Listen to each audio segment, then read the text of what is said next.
Le chat est un animal que l'on croit docile et doux comme une peluche, mais au fond, c'est un vrai petit fauve. Il partage près de 96% du patrimoine génétique du tigre. Et il a les mêmes instincts que ses cousins de la grande famille des félins.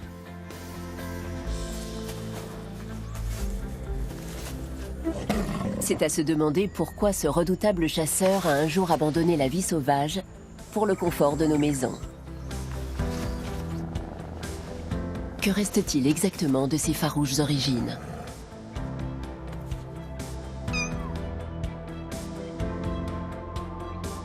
Voici la transformation d'un super prédateur en docile animal de compagnie.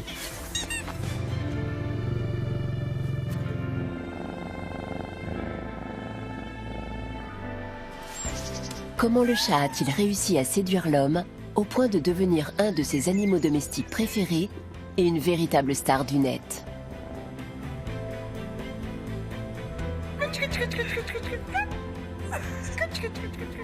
L'adorable frimousse des chatons est une des clés de leur succès.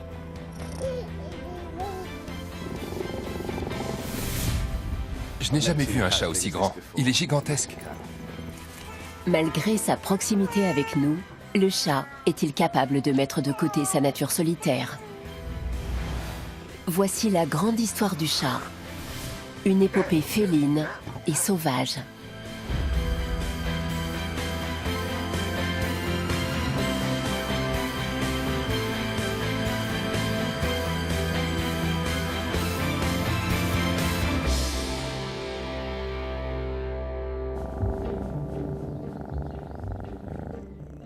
Les chats sont des animaux complexes, distants, mais affectueux.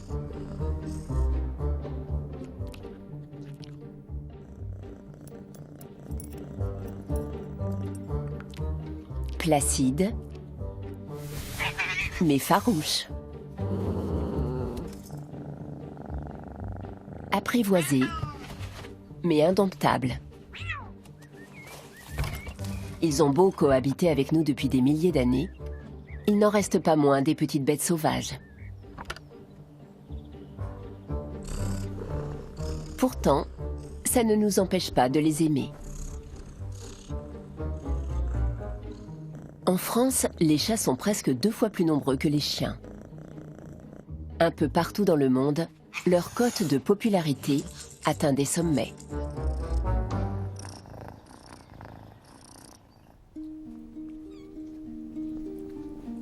Pour comprendre les raisons de leur succès, il faut commencer par le commencement. Une portée de chatons.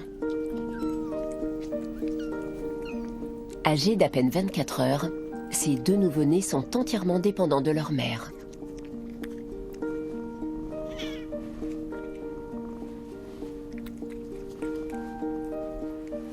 Pendant les premiers jours de leur vie, leurs paupières sont soudées et ils n'entendent quasiment rien.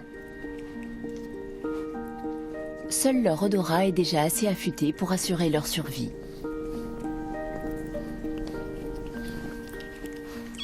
Du bout de leur minuscule museau, ils repèrent l'odeur du lait maternel et chacun s'attribue une tétine nourricière.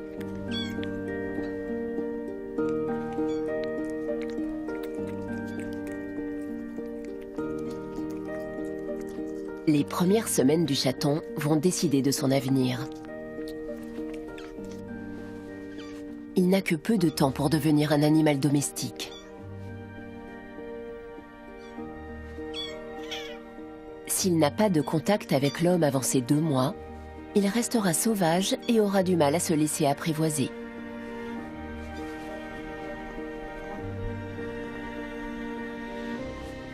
Quand on observe de jeunes chatons, on s'aperçoit vite que leur succès repose avant tout sur le savant mélange de leur instinct de prédateur et de leur physique avantageux.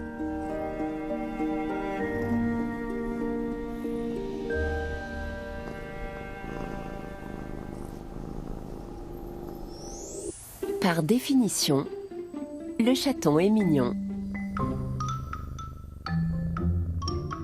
Le grand public lui attribue régulièrement le titre du plus adorable des animaux.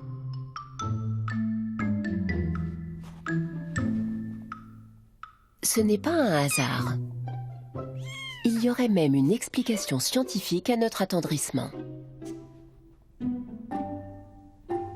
John Bradshaw étudie les chats et leur relation avec l'homme. On a beaucoup de raisons d'aimer les chatons. Ils sont petits, vulnérables, doux comme des pluches et ils adorent jouer.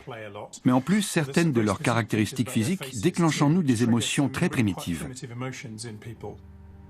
Pour voir comment cela fonctionne, il suffit de modifier l'image d'un chaton par ordinateur. On commence par allonger le museau pour qu'il ressemble davantage à celui d'un mammifère typique. Et déjà, le chaton perd de son charme. Ensuite, on réduit la taille des yeux pour qu'ils soient eux aussi plus conformes à ceux d'un mammifère. Pour le coup, le chaton n'est plus mignon du tout. Mais si on rétablit les proportions d'origine, il redevient aussitôt adorable.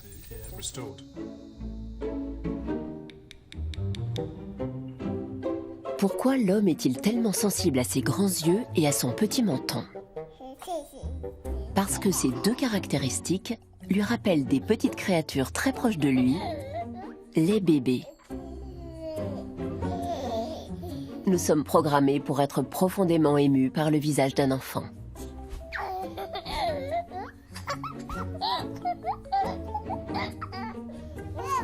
Comme le bébé, le chaton déclenche dans notre cerveau un afflux de dopamine qu'on surnomme l'hormone du bonheur. La même que l'on sécrète quand on est amoureux.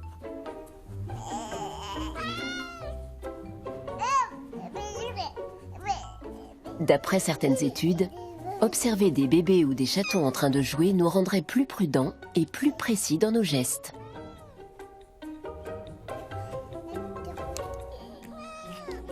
Enraciné dans notre psyché, notre instinct de protection nous pousse à prendre soin de ces êtres vulnérables.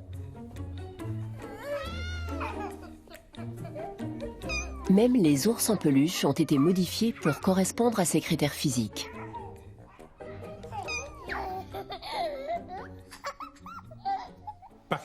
Au XIXe siècle, les ours en peluche étaient fidèles à la réalité. Ils ressemblaient à des grizzlies miniatures. Mais les fabricants se sont aperçus que les peluches avec une tête toute ronde et des grands yeux, comme ceux d'un chaton, se vendaient beaucoup mieux.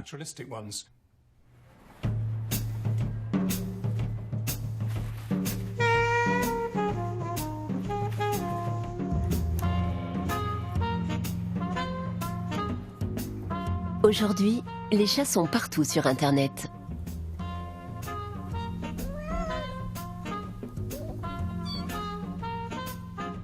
Des millions d'internautes regardent et partagent des images de chats tous les jours.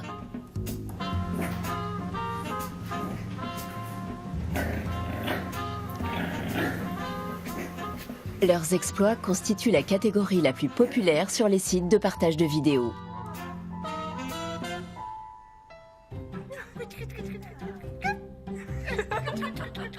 Mais que se cache-t-il derrière cette fascination pour les petits félins?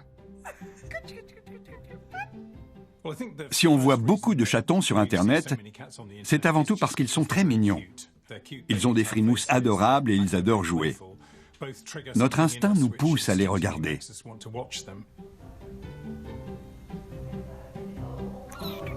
Ce n'est pourtant pas la seule raison. Les chiots présentent aussi des caractéristiques communes avec les bébés. Mais leurs vidéos connaissent généralement moins de succès. Allez, tire! Tape là! En fait, le chien serait trop expressif pour devenir une star d'Internet. Doté d'un réseau complexe de muscles faciaux, il est capable d'exprimer une palette d'émotions facilement identifiables.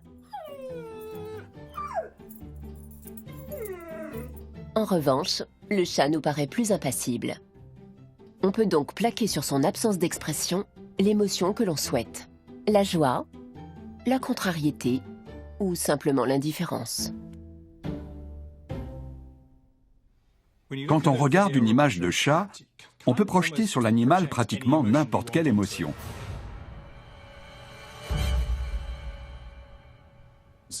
Il suffit d'ajouter une légende ou des sous-titres et l'effet comique est garanti. C'est très simple. Qu'il soit sur nos écrans ou sur nos genoux, Les chats éveillent en nous un tel instinct de protection qu'on ne peut vraiment pas leur résister.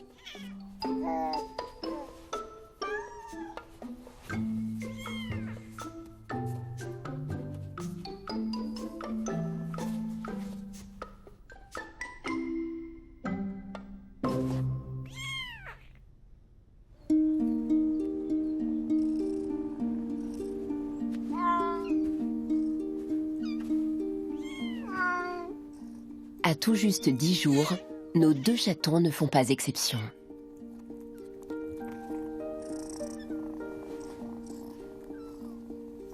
Leurs yeux viennent de s'ouvrir.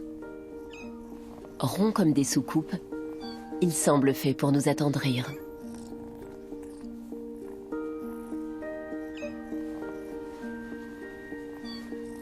La plupart des chatons ont d'abord les yeux bleus, car ils ne produisent pas encore de mélanine.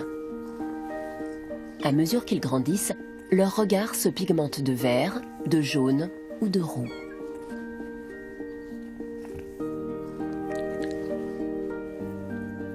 Leur ouïe s'est affinée, mais ils ont du mal à déterminer d'où viennent les sons.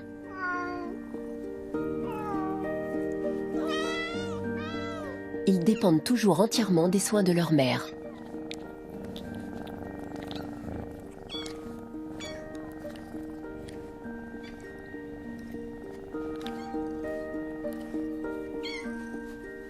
Cependant, ils vont grandir très vite et ne tarderont pas à développer un trait de caractère que l'homme affectionne tout particulièrement.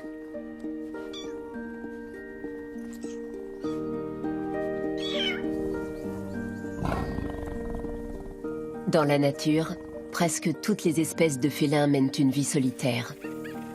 Après avoir passé plusieurs mois avec leur mère, les jeunes partent seuls à l'aventure.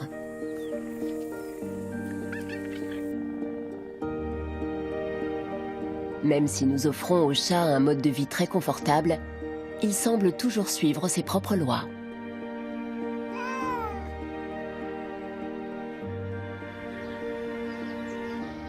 Cet esprit d'indépendance hérité de ses cousins sauvages fait partie des qualités que nous préférons chez lui.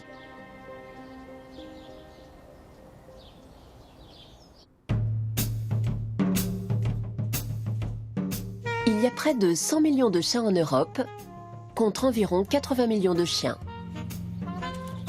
Le chien a la réputation d'être fidèle, affectueux et docile.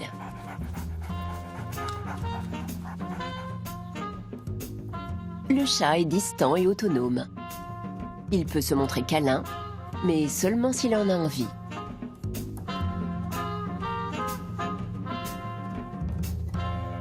Le chien est un animal social.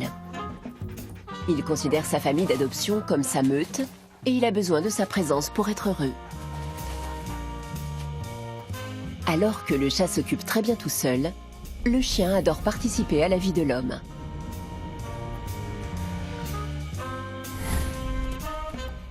Et si le félin apprécie la solitude, le chien déteste être séparé de ses maîtres, même pour quelques heures.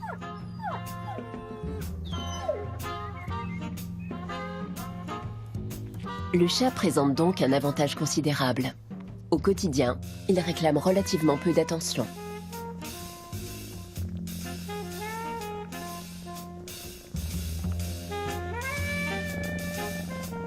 En plus d'une physionomie agréable et d'une nature indépendante, le chat a d'autres atouts de séduction.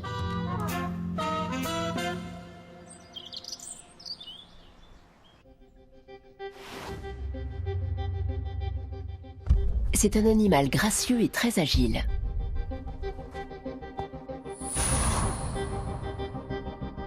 Il peut accomplir des bonds de plus de 1 mètre de haut.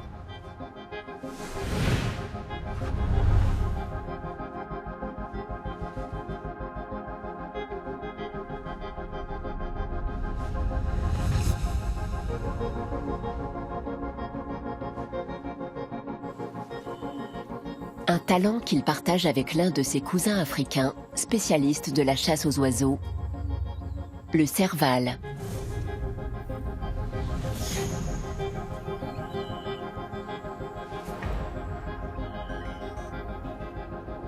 Le chat excelle aussi dans le saut en longueur. Grâce à ses puissantes pattes arrière, il est capable de franchir sans élan une distance de plusieurs fois sa taille.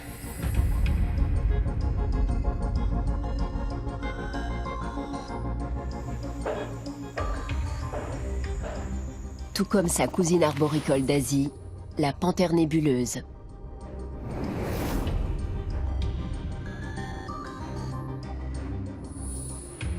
Des pattes musclées et des articulations bien huilées absorbent le choc de l'atterrissage.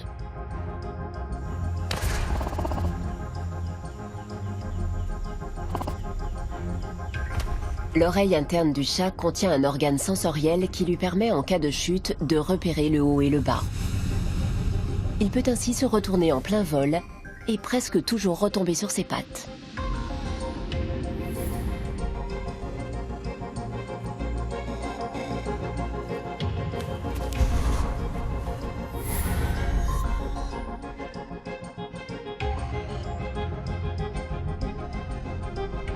Le chat est aussi un excellent grimpeur, même s'il a souvent du mal à redescendre du sommet des arbres.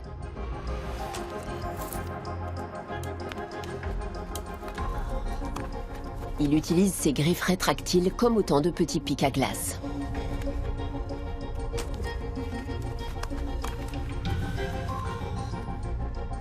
Une fois dans les hauteurs, tel un funambule, il assure son équilibre en utilisant sa queue comme contrepoids.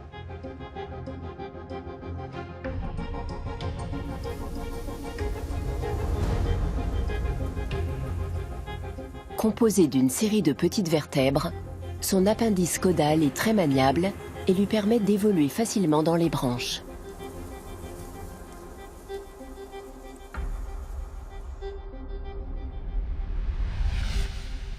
Tous les félins, qu'ils soient chats de gouttière ou tigres de Sibérie, sont dotés d'une spécificité morphologique qui leur confère une agilité d'acrobate.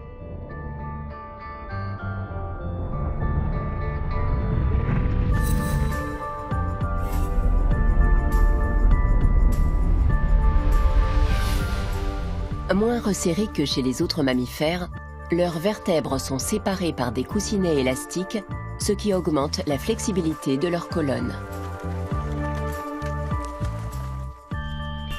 Leurs omoplates, reliées au squelette par des muscles et non par des os, permettent à leurs épaules de bouger avec souplesse.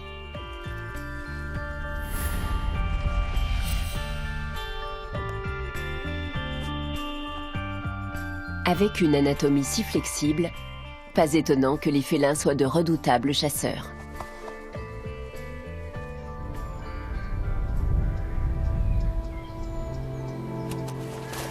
Dans ce domaine, le chat joue d'ailleurs dans la cour des grands. S'il faisait la même taille qu'un tigre, il serait à la fois plus puissant et plus agile que lui.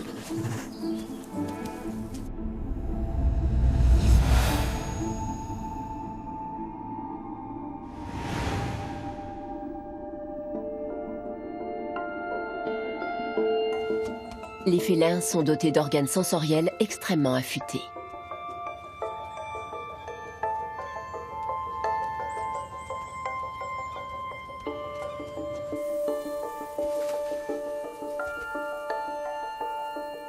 Les très grandes oreilles du serval ressemblent à celles d'une chauve-souris. Indépendantes l'une de l'autre, elles pivotent chacune à 180 degrés.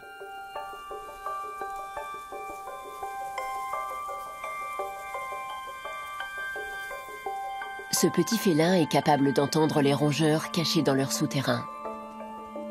Il peut ainsi traquer ses proies sans même les voir.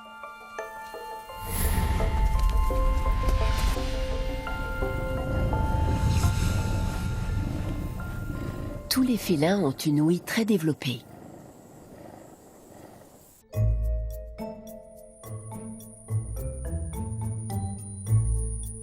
Et les chats ne font pas exception. Ils perçoivent même des sons inaudibles à nos oreilles.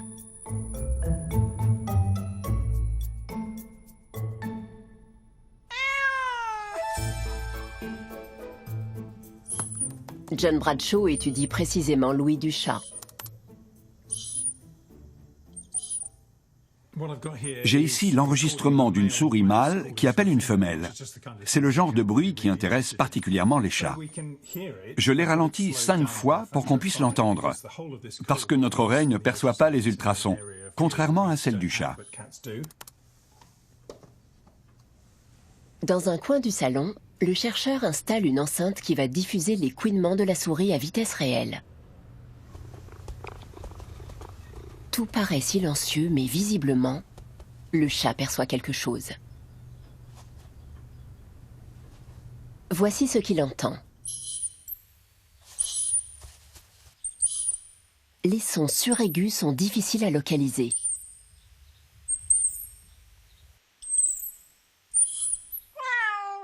Mais le petit félin ne tarde pas à repérer l'origine du bruit.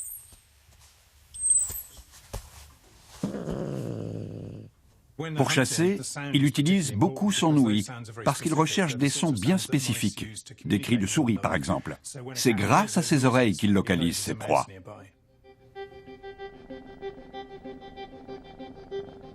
Les yeux du chat sont eux aussi parfaitement adaptés à son mode de chasse.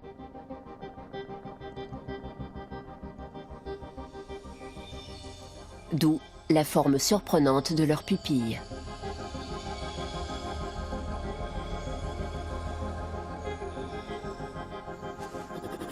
La plupart des mammifères ont les pupilles rondes, y compris les grands fauves. Mais chez le chat, comme chez d'autres petits félins, elles ont la forme d'une fente verticale. Les félins de petite taille chassent le plus souvent en embuscade, comme ce chat des sables qu'on trouve en Afrique du Nord.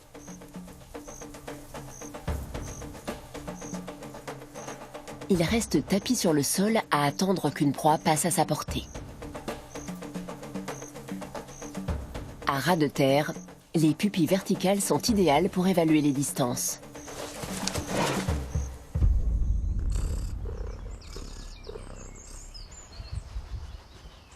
Visiblement, le chat domestique est lui aussi un roi de l'embuscade.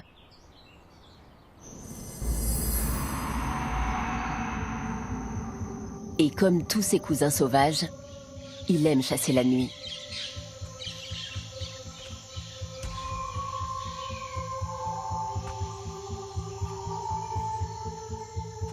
Le margay vit en Amérique centrale et du Sud, dans les hautes branches de la jungle tropicale.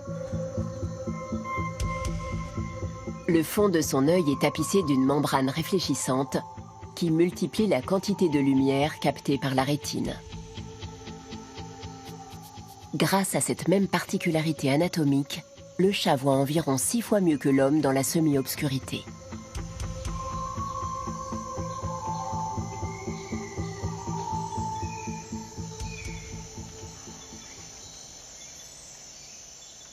Mais les félins disposent encore d'un autre atout pour se repérer dans le noir complet.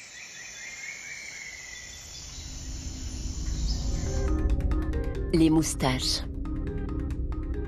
Des fibrisses hypersensibles dont la base est reliée à un vaste réseau de terminaisons nerveuses. Certains mammifères les utilisent non seulement pour évaluer les distances, mais aussi pour élaborer de véritables cartes mentales. Nous allons tenter une expérience avec une jeune femelle. Elle devra traverser un labyrinthe dans l'obscurité totale.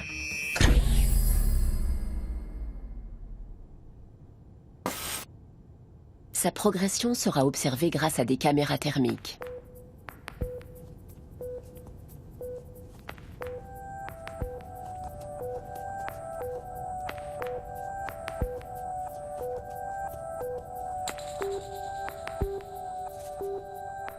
Elle se sert de ses moustaches pour repérer les passages entre deux parois. Ce qui n'est pas simple quand on est plongé dans le noir.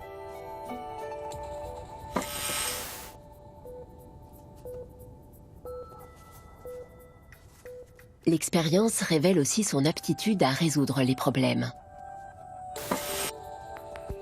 Parce qu'ils sont solitaires, les félins doivent en effet trouver des solutions par eux-mêmes. Le cortex cérébral du chat, c'est-à-dire la partie de son cerveau dédiée à l'analyse des informations, contient presque 2 fois plus de neurones que celui du chien. Cette femelle est donc a priori plus à même de relever ce genre de défi.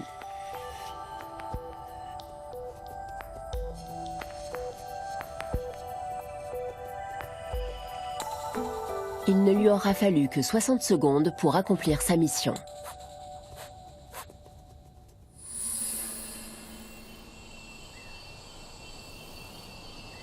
Ce sont leurs spécificités anatomiques qui permettent aux petits félins de s'épanouir aussi bien dans les forêts tropicales du Costa Rica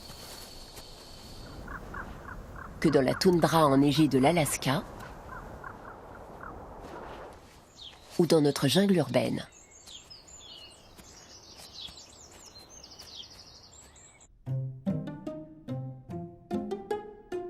À 4 semaines, nos 2 chatons sont occupés à affiner tous leurs sens. Ils passent leur temps à explorer leur environnement.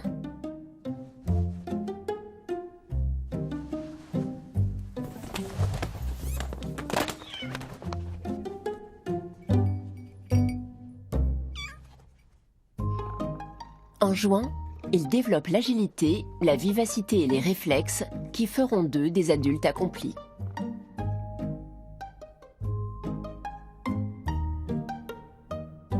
Ils ont encore beaucoup à apprendre.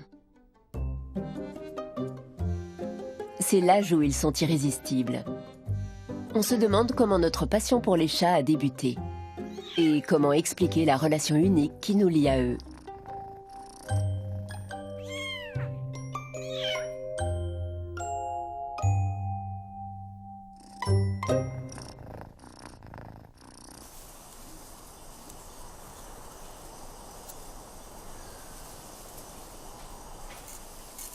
La dynastie des félins a vu le jour il y a plus de 10 millions d'années dans les jungles d'Asie du Sud-Est.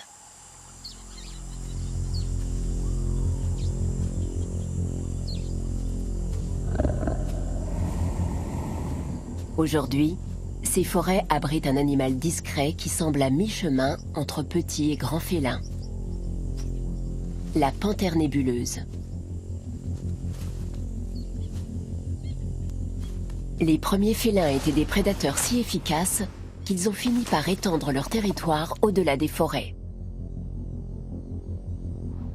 Ils se sont adaptés à leurs nouveaux habitats et au fil de l'évolution, ils ont donné naissance à une multitude d'espèces.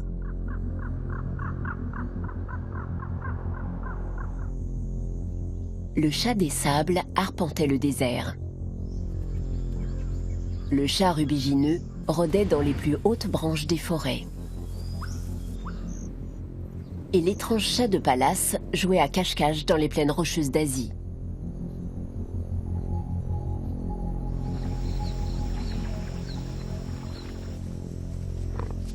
On trouvait des félins presque partout dans le monde. Mais ils restaient sauvages et gardaient soigneusement leur distance avec l'homme.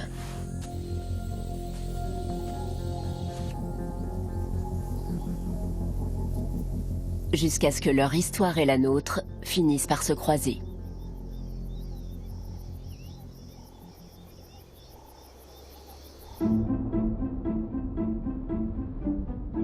Il y a plus de 10 000 ans, dans une région du Proche-Orient appelée le Croissant fertile, les hommes ont commencé à cultiver des céréales.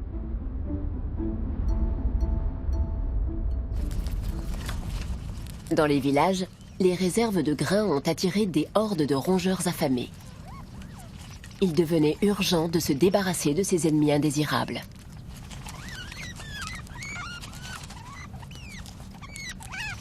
Un petit félin audacieux est alors arrivé à la rescousse. Le chat sauvage, le plus proche cousin de notre chat domestique d'aujourd'hui.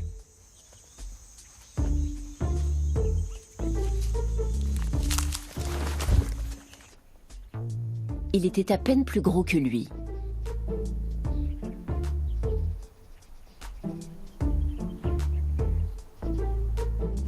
Alléché par les rongeurs, le petit prédateur s'est rapproché des villages et il a fini par se laisser apprivoiser.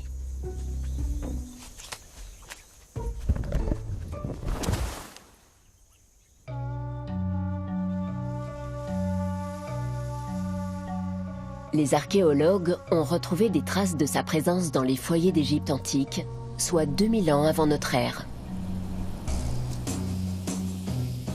Certaines fresques murales de l'époque représentent des chats en train de chasser oiseaux et rongeurs au milieu des champs. La tradition voulait que lorsque le chat de la famille mourait, toute la maisonnée se rasait les sourcils en signe de respect.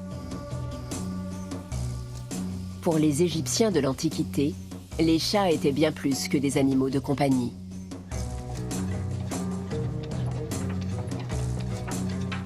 Dans les sous-sols du Manchester Museum, l'égyptologue Campbell Price étudie les preuves de leur statut divin. Bien sûr, les chats étaient très utiles, parce qu'ils chassaient les rongeurs. Mais les Égyptiens avaient un rapport particulier avec les animaux. Ils les voyaient comme des intermédiaires entre les hommes et les dieux. C'est encore plus vrai avec le chat à cause de son caractère distant. C'est aussi pour cela qu'aujourd'hui, on l'associe étroitement à l'Égypte antique.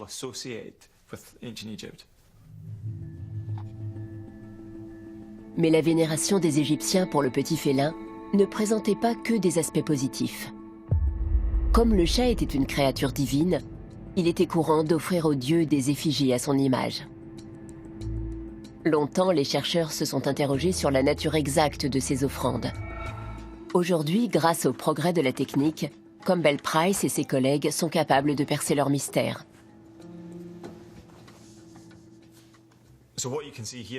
On a pu scanner par exemple ce joli sarcophage en bois. On voit qu'il a été recouvert d'une couche de plâtre et qu'il a été entièrement peint, avec beaucoup de détails. Les yeux étaient figurés par des billes de verre ou des pierres précieuses. C'est vraiment une pièce magnifique. Mais quand on regarde à l'intérieur avec le scanner, on y trouve un squelette complet de chat. Les cadavres de chats étaient momifiés, puis vendus comme offrande pour les dieux.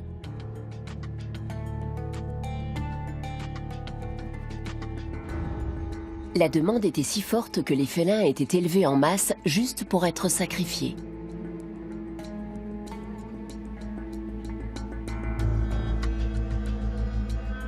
Des siècles plus tard, une cargaison de momies est envoyée par bateau jusqu'au Royaume-Uni. En 1890, une cargaison de 180 000 momies de chats est arrivée sur les docks de Liverpool. Elle a été vendue aux enchères pour être utilisée comme engrais. C'est dire le nombre de momies de ce genre qui devaient exister en Égypte. Mais tous les chats n'ont pas été sacrifiés. Embarqués à bord des navires pour chasser les rongeurs, certains ont voyagé jusqu'en Europe.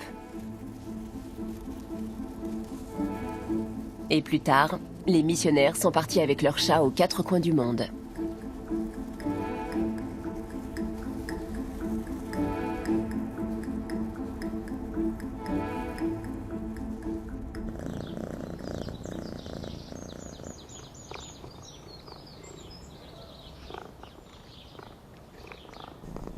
À la fois utile et charmant, le chat s'est trouvé une place confortable dans nos maisons.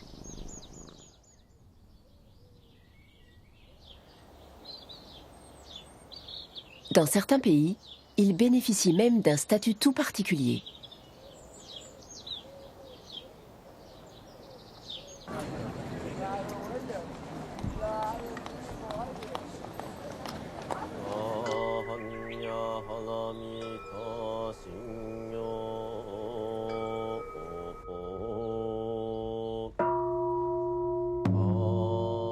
Au Japon, le chat est l'objet d'une véritable vénération. La légende raconte qu'un chat blanc aurait sauvé un samouraï. Il l'aurait incité à s'abriter de l'orage dans un temple et lui aurait évité la foudre de justesse.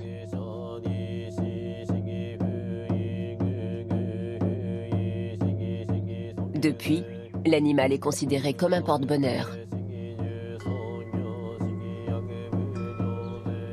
On en trouve des représentations partout, dans les maisons, les restaurants et les boutiques. Les Japonais sont véritablement fous de félins.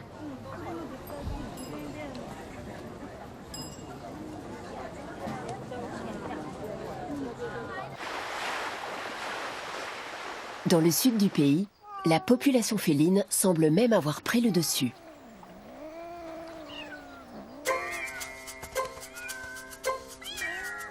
Ici, les chats ont abandonné leur mode de vie solitaire pour vivre en bandes organisées. Un phénomène qui remet en question ce qu'on croyait savoir à leur sujet.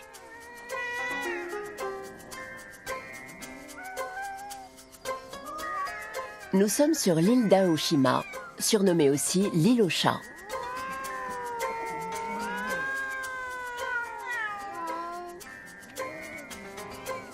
Les félins y sont à peu près 6 fois plus nombreux que les hommes.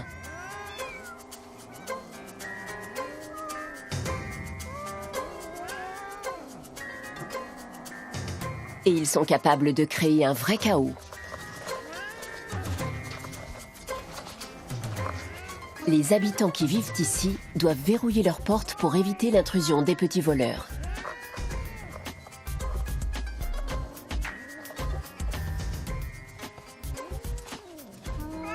Les bagarres entre chats sont fréquentes et l'île résonne de leurs cris déchirants.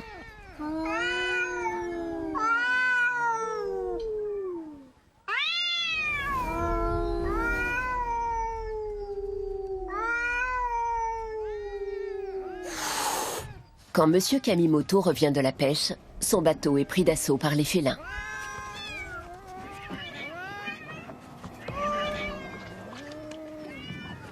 Pas besoin d'être un génie pour deviner ce qui les intéresse.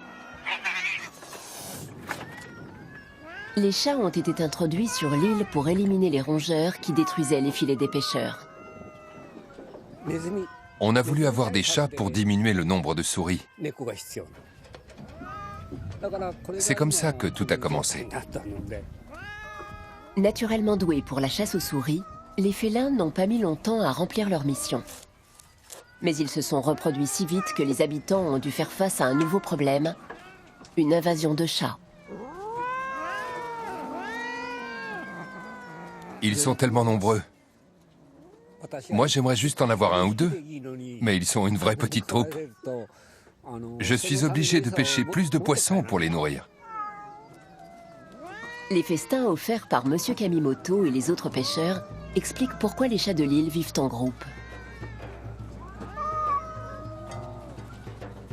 Quand il y a une concentration de nourriture sur un territoire restreint, les félins peuvent mettre de côté leur nature solitaire et apprendre à cohabiter pacifiquement.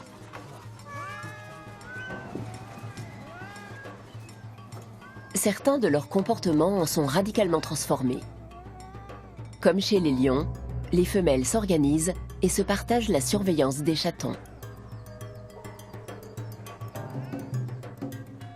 On pensait autrefois que le lion était le seul félin social. Mais on constate aujourd'hui que dans des conditions bien spécifiques, les chats sont capables de se regrouper pour profiter au mieux de la situation.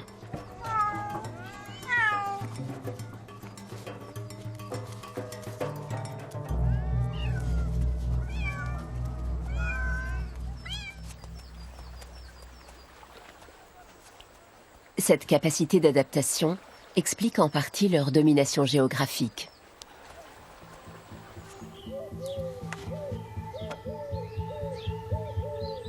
On estime qu'il y a environ 600 millions de chats dans le monde.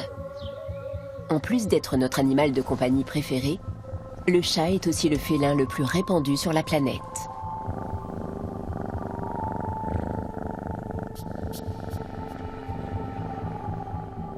Et même s'il a voyagé un peu partout, il n'a pas beaucoup changé.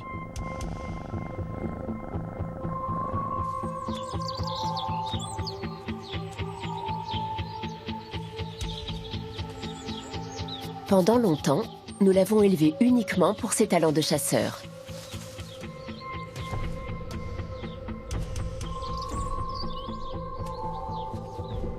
Ce qui est loin d'être le cas pour notre deuxième animal de compagnie préféré. L'homme a commencé à apprivoiser le chien il y a au moins une trentaine de milliers d'années donc depuis 3 fois plus longtemps que le chat. Il a ensuite sélectionné les différentes races canines pour remplir des missions bien spécifiques.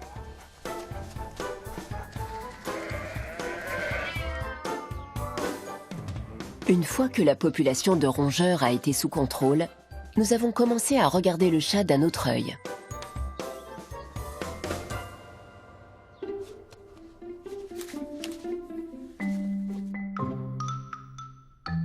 Il y a environ 2 siècles, l'homme s'est mis à sélectionner les chats d'après des critères purement esthétiques.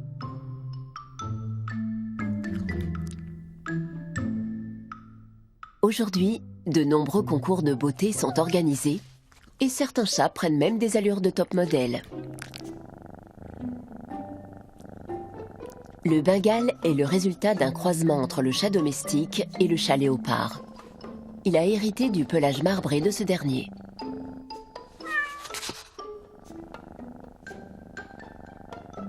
Le Selkirk Rex est doté d'un poil frisé spectaculaire, comme si on lui avait fait une permanente.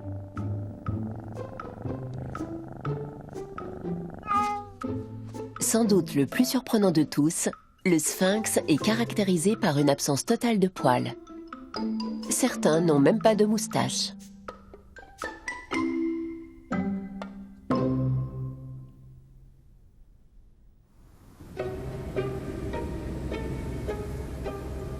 L'une des races les plus anciennes est aussi l'une des plus connues. Ses lointaines origines se trouvent en Asie du Sud-Est.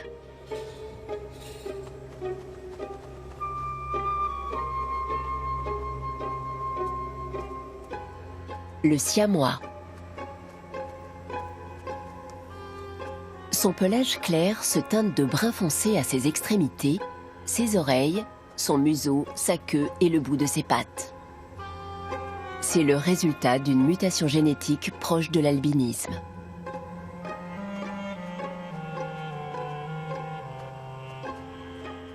Seule la fourrure des parties du corps les plus froides est pigmentée.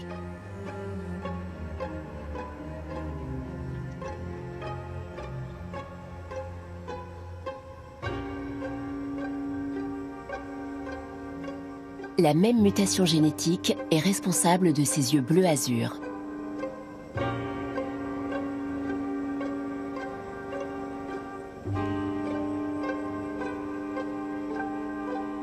Le physique exceptionnel du siamois a fait de lui l'un des chats les plus populaires.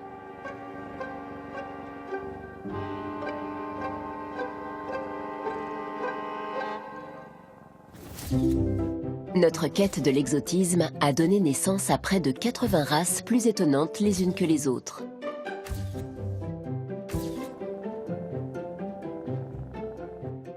Mais le résultat de nos sélections a parfois dépassé nos espérances.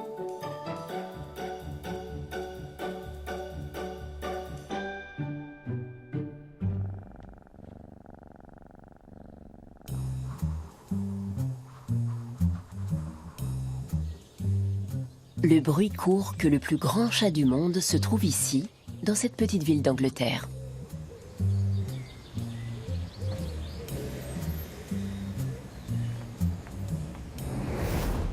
Voici Ludo, un Maine Coon âgé de 2 ans. Alors qu'il n'avait que 3 mois, il avait déjà le gabarit d'un jeune chat de 5 mois. Sa taille extraordinaire pourrait bien lui valoir une place dans le livre des records. Sa propriétaire a décidé de l'emmener chez le vétérinaire pour le faire mesurer officiellement.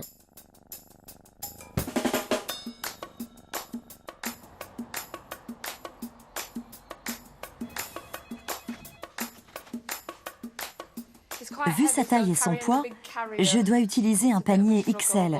Ce n'est pas très pratique, mais heureusement il est sage. Richard Stenning est évaluateur agréé. Je n'ai jamais vu un chat aussi grand. Et pourtant, j'en ai vu beaucoup étant évaluateur. Il est vraiment gigantesque. Richard va mesurer Ludo 3 fois, du bout de son museau jusqu'à l'extrémité de sa queue. Puis il retiendra la moyenne des 3 chiffres. Pour le moment, le record est établi à 110 cm. Avec une première mesure à 115 cm et une deuxième à 120 cm, ça nous fait une moyenne de 118,3 cm. Record battu. Félicitations.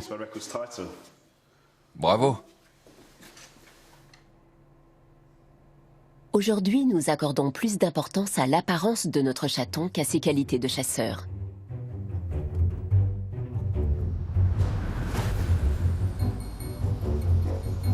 Mais on ne se débarrasse pas si facilement de son passé.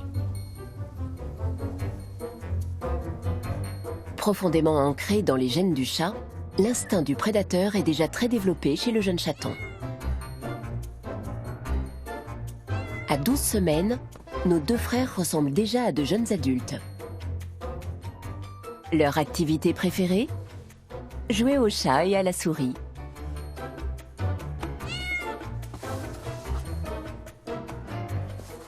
D'instinct, ils adaptent leurs gestes à la taille de leur jouet. Ils attaquent les plus petits avec leurs pattes avant, puis les saisissent entre leurs crocs. Avec un jouet plus gros, il vaut mieux être prudent. Ils le tiennent fermement et le rouent de coups avec leurs pattes arrière.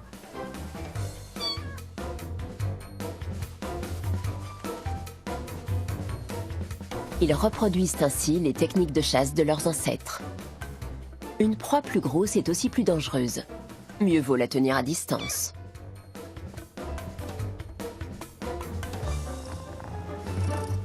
Cependant, ces chatons ont bénéficié de beaucoup d'attention et d'affection dès leur plus jeune âge.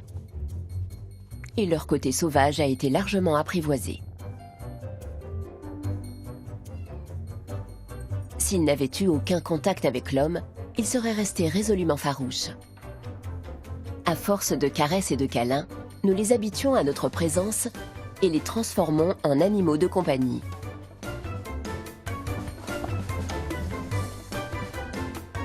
Nos chats s'affranchiront-ils un jour de leurs instincts originels?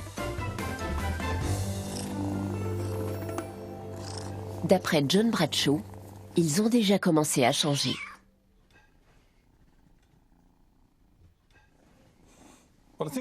Le chat incarne une espèce de paradoxe. On l'a apprivoisé dans un but bien précis, pour qu'il chasse les rongeurs. On a donc voulu préserver ses instincts sauvages, contrairement à ce qu'on a fait avec les autres animaux qu'on a domestiqués. Aujourd'hui, nous attendons autre chose de ce petit félin. La domestication du chat n'en est qu'à ses débuts. Ça ne fait que quelques décennies qu'on cherche à supprimer ses instincts de chasseur. Et à mon avis, il aura bien changé d'ici quelques siècles. Il se sera complètement adapté à son nouveau mode de vie urbain. L'homme a offert aux chats de nouveaux territoires et les a transformés en bêtes de concours.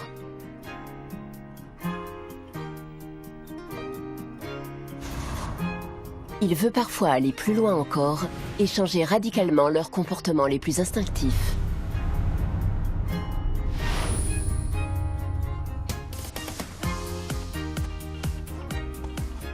Avant de s'installer dans nos maisons, ce petit félin a accompli un périple de plus de 10 millions d'années. Il a quitté la jungle d'Asie, traversé les déserts du Proche-Orient, pour arriver jusqu'à nos canapés. Aujourd'hui, c'est notre animal de compagnie préféré et une véritable vedette sur Internet.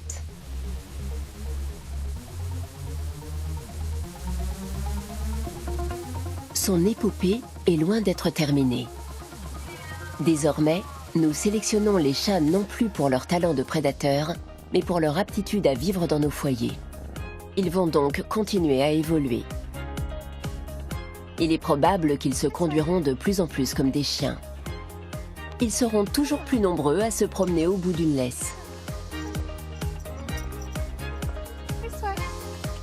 Et comme les éleveurs ont tendance à privilégier les critères purement esthétiques, ils deviendront encore plus beaux.